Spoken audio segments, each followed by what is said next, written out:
It is every child's dream to go to school, do what they want, skip a homework assignment, or opt out of an exam, to do whatever they're presently feeling.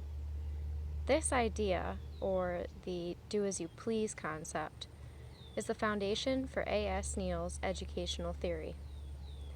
Neill taught in a state school in England for 12 years before he went on to found in 1924 the Summerhill School. Here, he practiced his educational theory ideas, which primarily emphasized student freedom. That is, freedom to play, freedom to be oneself, and just overall freedom that typical educational philosophies do not allow children to exercise.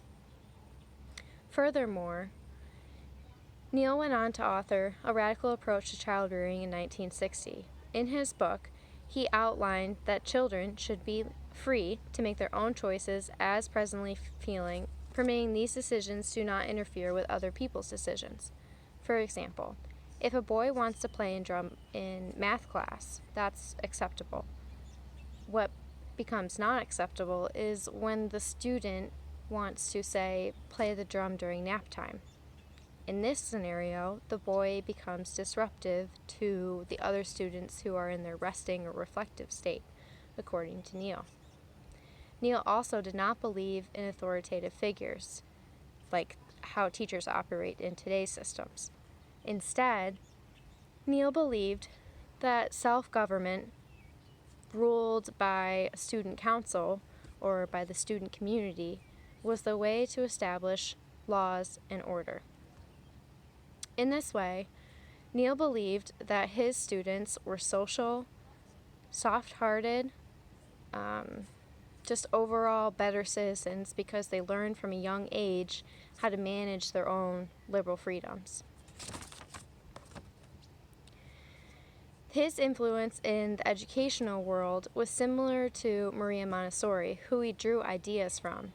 Later, he said that Maria Montessori had too many rules and was too structured. However, he did agree on the concept of self-directed, student-centered learning.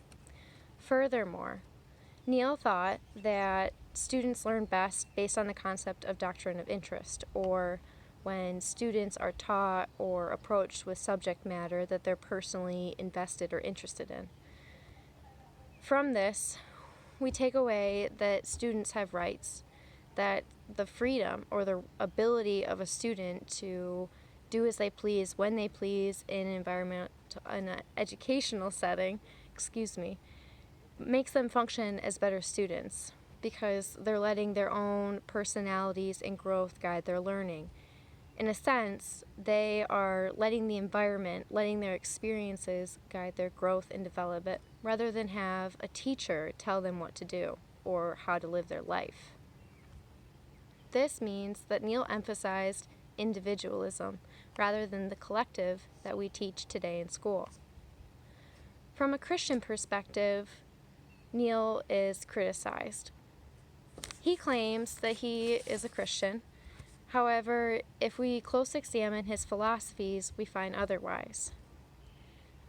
Looking at the Ten Commandments, which are a clear outline for how to live based on God's Word, who to worship, how we worship, Neill doesn't agree.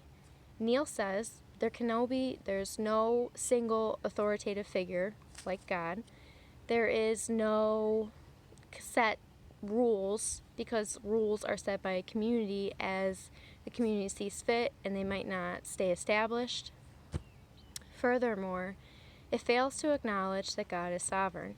Neill did not believe in obedience. He said, "We do not ask students to obey us because students do not ask us to obey them." Furthermore, a teacher's role to students is to shepherd them.